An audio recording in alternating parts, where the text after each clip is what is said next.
السلام عليكم، مساكم الله بالخير. بسوي لكم الفاصوليا الحمراء مع البيض الناشف والفاصوليا حمراء رطب. طبعا حطيت البصل والزيت.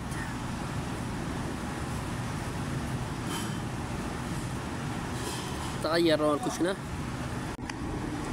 بعد ما تغير لون البصل نزلنا المعجون الطماطم،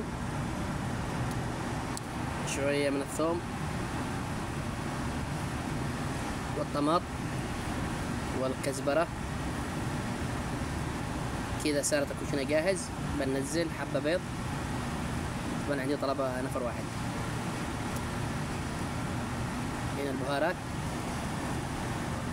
نصلي على النبي ونملح.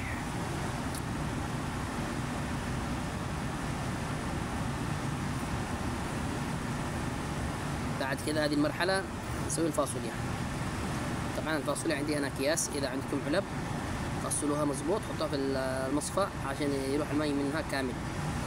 إذا بقي فيها موية ما تصيرش ناشف. وبعد كذا نهرسه.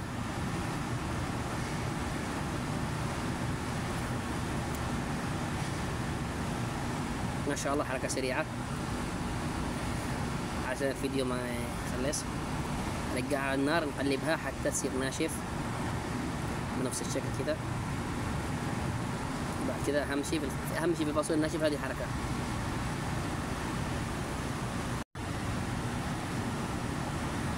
هنا شوية من البهارات، كزبرة كذا كزينة. نذكر الله ونصلي على النبي ونقلب إلى الصحن. ما شاء الله. وكذا أحلى فاصوليا ناشف جاهز. نبدأ في الفاصوليا الحمراء الرطب. نص ملعقة بصل، شوية من الزيت أو السمن الموجود عندكم، فلفل حار على حسب الرغبة. صارت الكشنة جاهز. معجون الطماطم،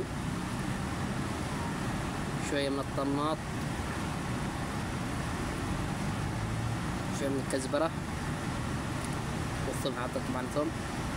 هنا البهارات والملح. كذا صارت الكشنة جاهز. بنزل الفاصوليا.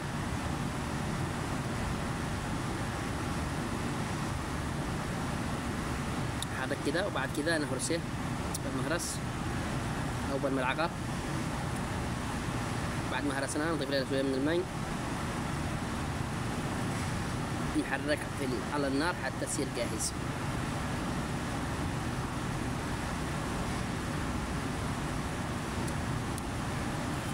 كده صارت جاهز.